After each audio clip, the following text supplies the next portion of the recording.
Selamat pagi, apa kabar Anda pemirsa? Berjumpa lagi dalam Berita Mataram hari ini. Sejumlah berita penting dan menarik lainnya telah kami siapkan untuk Anda. Di antaranya, seorang oknum kepala dusun desa wilayah Pok Pondok Lauk, Desa Lenek Tengah, Kecamatan Lenek, terjaring operasi tangkap tangan kasus pemotongan bantuan sosial COVID oleh tim Satuan Reserse Kriminal Polres Lombok Timur. Gara-gara terbelit kebutuhan, seorang mantan polisi diamankan tim Satuan Reserse Kriminal Polres Lombok Barat karena nekat melakukan aksi penipuan di sebuah kantor penukaran uang di kawasan Senggigi. Puluhan lapak pedagang di Desa Wisata Tanjung Bias, Kabupaten Lombok Barat disemprot desinfektan dalam rangka persiapan pembukaan kawasan menuju normal baru. bersama saya Rian Muhdar, inilah Berita Mataram selengkapnya. Seorang oknum kepala dusun desa wilayah Pok Pondok Lauk, Desa Lenek Tengah, Kecamatan Lenek, terjaring operasi tangkap tangan kasus pemotongan bantuan sosial COVID oleh tim Satuan Reserse Kriminal Polres Lombok Timur. Oknum Kadus diduga melakukan pemotongan bantuan sosial tunai sebesar 100.000 dari jumlah semestinya sehingga dilaporkan masyarakat. Inilah video amatir rekaman yang berhasil diabadikan warga saat tim Satuan Reserse Kriminal Polres Lombok Timur menggelar operasi tangkap tangan terhadap seorang oknum kepala dusun berinisial AS 39 tahun di wilayah Pok Pondong, Desa Lenek, Kabupaten Lombok Timur. Dalam video berdurasi 3 menit tersebut, petugas mendapati oknum Kadus tengah melakukan pemotongan bantuan sosial tunai yang dilakukan di rumahnya sebelum dibagikan kepada warga. Penangkapan pelaku dilakukan petugas karena menerima laporan adanya pemotongan bantuan sosial tunai tahap pertama dan kedua bagi warga terdampak COVID di desanya, yang langsung ditindaklanjuti dengan mengamankan pelaku.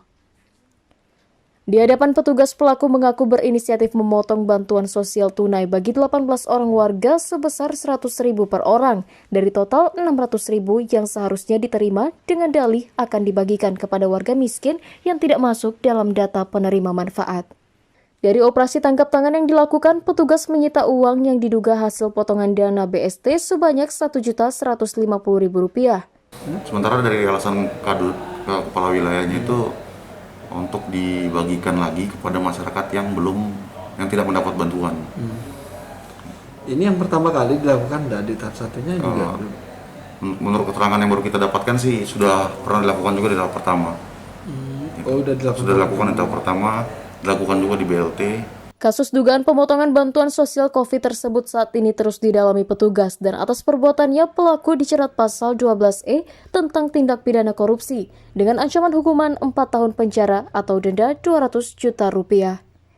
Dari Kabupaten Lombok Timur, Mutadun, Tim Liputan, melaporkan. Ruang isolasi khusus untuk penanganan pasien COVID-19 di Rumah Sakit Umum Daerah Dr. Sujono Selong, Kabupaten Lombok Timur terkonfirmasi penuh. Hal tersebut dikarenakan meningkatnya jumlah pasien positif yang dirujuk dan dirawat di rumah sakit pasca Lebaran hingga saat ini. Angka peningkatan kasus COVID-19 di Kabupaten Lombok Timur mulai berdampak pada ramainya pasien COVID yang dirawat di rumah sakit rujukan. Di Rumah Sakit Umum Daerah Dr. Sujono Selong misalnya, tingginya jumlah pasien yang dirujuk menyebabkan ruang isolasi khusus penanganan COVID-19 terkonfirmasi penuh dan over kapasitas.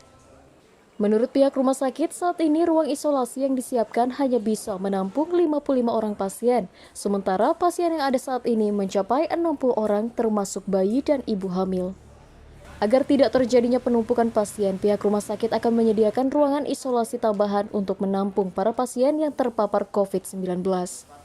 Dalam artian sekarang kita sudah over capacity ya, kita bilang dia kan karena pasien masuk yang di dalam ini. Sekarang ini 60 yang kita rawat, ya PDP reaktif 37 diantaranya positif. Nah, Kapasitas ruangan kita sebenarnya itu 55 sebenarnya, tapi kan ini kita kondisikan extra bed.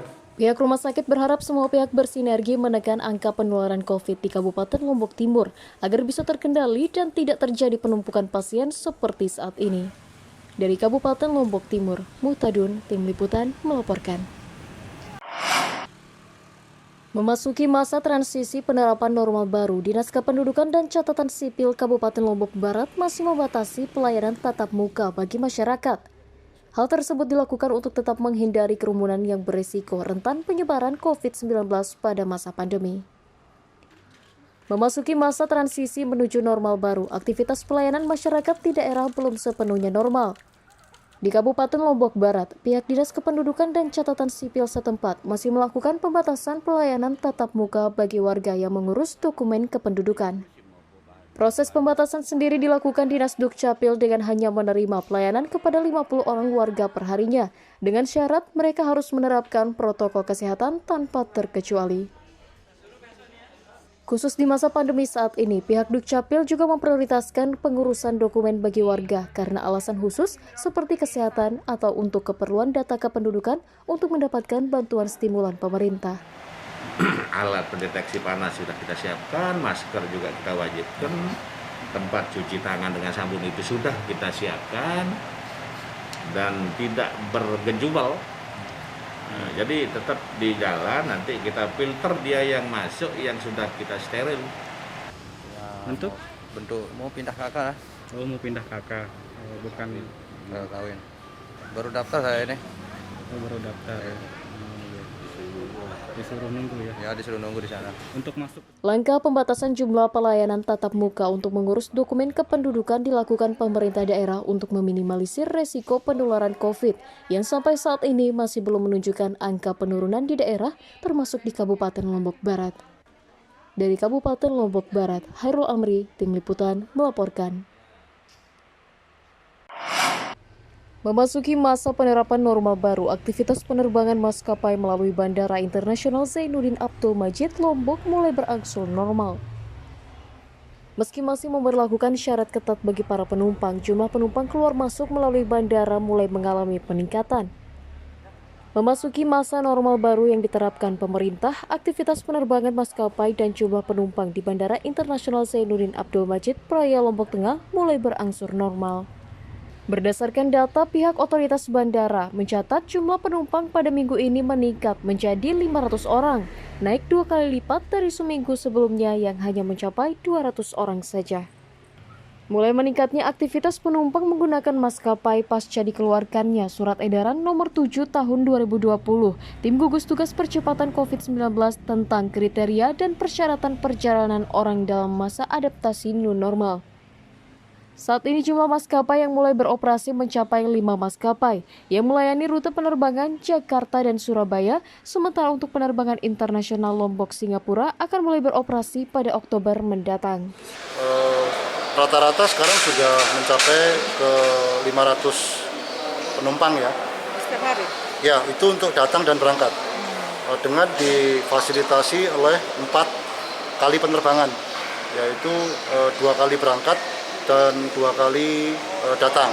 Tapi sebagai tahapan adaptasi menuju normal baru, para penumpang yang akan terbang melalui Bandara Internasional Zainuddin Abdul Majid harus menyertakan dokumen tambahan berupa surat keterangan hasil swab yang berlaku 7 hari dan hasil rapid test yang berlaku 3 hari dari pihak berwenang. Dari Kabupaten Lombok Tengah, Lukmanul Hakim, Tim Liputan, melaporkan. Gara-gara terbelit kebutuhan, seorang mantan polisi diamankan tim Satuan Reserse Kriminal Polres Lombok Barat karena nekat melakukan aksi penipuan di sebuah kantor penukaran uang di kawasan Senggigi. Dalam aksinya, petugas menyamar menjadi seorang polisi aktif dan mencatut nama Kapolsek untuk meminta uang dari pengelola jasa penukaran uang. Inilah aksi pelaku berinisial SN, 39 tahun asal Kecamatan Janapria, Kabupaten Lombok Tengah yang terekam kamera CCTV saat nekat melakukan penipuan di sebuah kantor penukaran uang di kawasan wisata Senggigi. Aksi pelaku terbilang nekat karena menyamar menjadi polisi aktif yang tengah berdinas dan beraksi mengelabui pengelola penukaran uang untuk meminta uang pecahan dolar. Dalam aksinya, pelaku yang dipecat menjadi anggota Polri pada tahun 2017 ini mendatangi tempat penukaran uang dengan berseragam lengkap dan menyatakan diperintahkan Kapolsek Senggigi untuk menukar uang senilai $1.500 dengan pecahan uang rupiah. Karena tidak curiga, pihak penukaran uang memberikan saja uang senilai yang diminta pelaku dengan menyerahkan dana awal sebesar $100 kepada korban. Aksi tersebut terbongkar setelah pengelola tempat penukaran uang mengadukan kasus tersebut kepada petugas kepolisian dan akhirnya berhasil menjerat tersangka dengan barang bukti seragam polisi yang dikenakan saat melakukan penipuan. Perkara penipuan yang dilakukan oleh mantan anggota Polri, di mana yang bersangkutan melakukan penipuan dengan masuk ke salah satu money changer penukaran dolar. Duitnya di mana sekarang duitnya? Nggak ada, 10 juta. nggak pernah saya hitung, dia aja yang bilang 10 juta kan. Oh, tidak pernah dihitung. Iya, saya Terus nggak pernah hitung. dipergunakan untuk apa? Saya pergunakan untuk makan dan bayar utang. Atas aksinya melakukan penipuan, pelaku dijerat pasal 366 Junto 363 Undang-Undang KUHP tentang penipuan dan pencemaran nama baik institusi dengan ancaman hukuman 5 tahun penjara. Dari Kabupaten Lombok Barat, Awaludin, Tim Liputan, melaporkan. Ratusan gram narkotika jenis sabu dimusnahkan aparat kepolisian Resort Sumbawa Kamis siang. Narkotika tersebut merupakan barang bukti yang berhasil disita dari sejumlah kasus yang berhasil diungkap dan telah memiliki kekuatan hukum tetap. Kepolisian Resort Sumbawa kembali melakukan pemusnahan barang bukti narkotika Kamis siang bertempat di halaman Rupatama Polres setempat. Dalam pemusnahan kali ini petugas memusnahkan sebanyak 160 gram narkotika jenis sabu yang merupakan barang bukti kasus narkoba dalam kurun waktu 3 bulan terakhir. Proses pemusnahan dilakukan dengan cara diblender dan dicampur dengan air dan oli untuk selanjutnya dikubur disaksikan perwakilan Pemda, BNN, Kejaksaan, tokoh masyarakat, dan juga tersangka. Pemusnahan dilakukan sebagai langkah penegakan hukum dari pengungkapan kasus peredaran narkoba di Kabupaten Sumbawa dengan tersangka SH, sekaligus untuk meminimalisir resiko pemanfaatan oleh oknum yang tidak bertanggung jawab. Kegiatan pemusnahan barang bukti yang tentunya sudah sesuai dengan SOP-nya. Jadi setiap penanganan penyidikan tindak pidana narkoba itu ada rangkaian, yaitu salah satunya pemusnahan barang bukti. Dalam pemberantasan narkoba, Kepolisian Resort Sumbawa berkomitmen untuk terus memerangi tindak kejahatan peredaran narkoba yang saat ini cukup masif dilakukan para pelaku dengan memanfaatkan pandemi COVID saat ini. Dari Kabupaten Sumbawa, Sultan Fahri, Tim Liputan, melaporkan. Ribuan paket jaring pengaman sosial tahap kedua kembali disalurkan pemerintah daerah Provinsi Nusa Tenggara Barat pada bulan Juni 2020 sebagai stimulan warga terdampak COVID.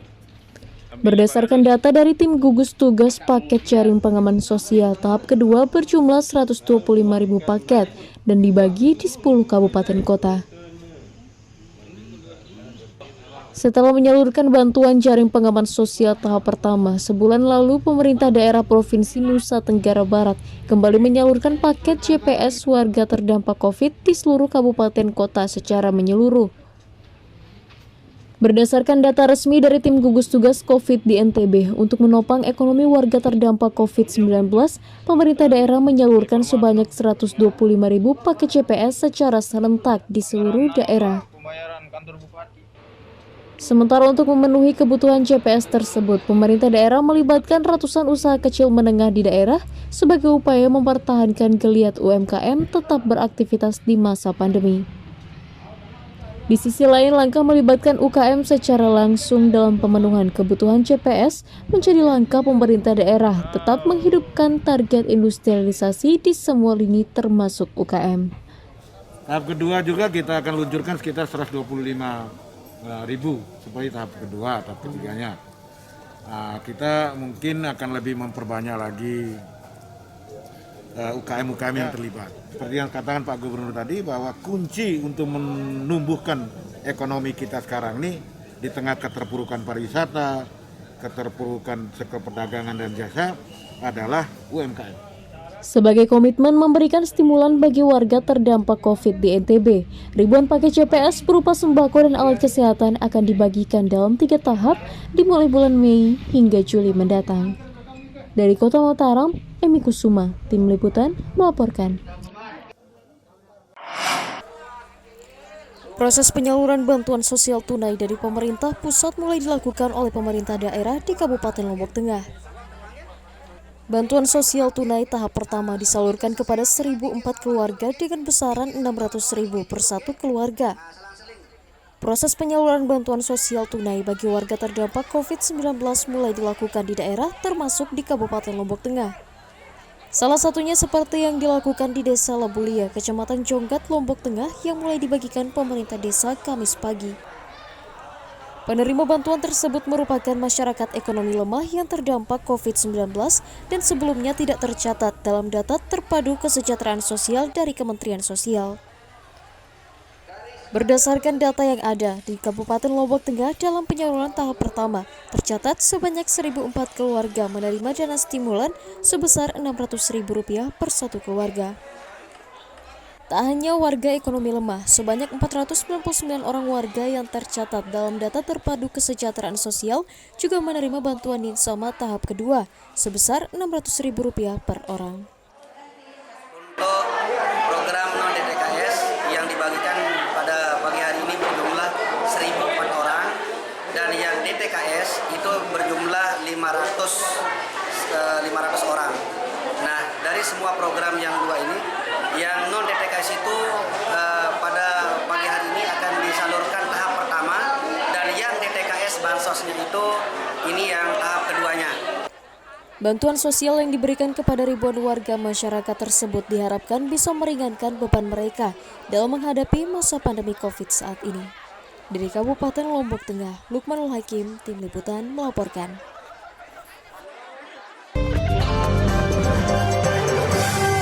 Puluhan lapak pedagang di Desa Wisata Tanjung Bias, Kabupaten Lombok Barat disemprot desinfektan dalam rangka persiapan pembukaan kawasan menuju normal baru. Langkah tersebut sekaligus untuk memantapkan koordinasi dan sosialisasi bagi para pedagang agar tetap menerapkan protokol kesehatan standar COVID.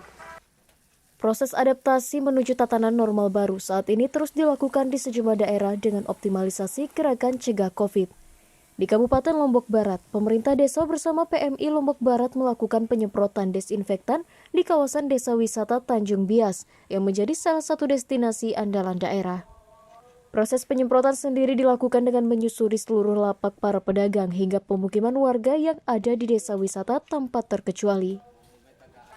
Selain sebagai upaya sterilisasi kawasan, langkah tersebut dilakukan para pihak sebagai adaptasi dan persiapan pembukaan kawasan menuju normal baru seperti yang digulirkan pemerintah. Yang hari ini kita memasuki hari ke-72, artinya sudah 2 bulan lebih kami ada di lapangan. Dengan titik semprotan kami sudah 514 di seluruh Lombok Barat itu dibagi. 412 itu adalah masjid dan musola, sebagiannya pura, sekolah, pasar, dan tempat fasum yang lainnya. Upaya sterilisasi kawasan wisata di Kabupaten Lombok Barat rencananya akan terus dilakukan petugas sekaligus sebagai langkah sosialisasi penerapan standar protokol kesehatan dalam menyikapi pandemi COVID menuju normal baru saat ini. Dari Kabupaten Lombok Barat, Awaludin, Tim Liputan, melaporkan. Setelah ditutup sejak awal pandemi, pemerintah daerah Provinsi Nusa Tenggara Barat akan kembali membuka sejumlah kawasan wisata andalan yang ada di NTB. Meski membuka seluruh aktivitas wisata, namun Pemda tetap akan memberlakukan standar protokol kesehatan secara ketat di kawasan wisata. Pasca melakukan penutupan aktivitas wisata di hampir seluruh destinasi mulai pertengahan bulan Juni 2020, pemerintah daerah akan kembali membuka destinasi secara bertahap di sejumlah daerah. 3 destinasi yang mendapat prioritas pada pembukaan perdana di masa normal baru meliputi kawasan Gili Matra, KAIK Mandalika, dan kawasan destinasi wisata Pulau Moyo di Pulau Sumbawa. Untuk kawasan 3 Gili sendiri, pihak Dinas Pariwisata akan mulai membuka secara resmi pada tanggal 20 Juni 2020 secara bertahap, dengan pola penerapan protokol kesehatan yang ketat bagi pelaku wisata ataupun wisatawan. Langkah pembukaan sejumlah objek wisata dilakukan pemerintah daerah menuju tatanan penormalan baru dan menggeliatkan kembali iklim dunia pariwisata di daerah. Nah, tanggal 11 kita lakukan, berproses, nanti tanggal 13 kita buat simulasi. Simulasinya kita asumsikan bahwa Gili kita buka dengan berbagai skenario-skenario yang sudah kita susun berdasarkan protokol COVID. Mulai dari turun bandara, maka di situ ada SOP bandara, kemudian naik transport, ada SOP transport, kemudian ada SOP di Bangsal, ada SOP di Cidomo, ada SOP di hotel di Gili dan sebagainya. Pada masa awal pembukaan kawasan wisata, pemerintah daerah masih akan memberlakukan syarat surat keterangan bebas COVID serta mewajibkan seluruh pengunjung dan pengelola wisata menerapkan standar protokol kesehatan yang dianjurkan untuk mencegah risiko penularan COVID. Dari Kota Mataram, Emi Kusuma, Tim Liputan melaporkan.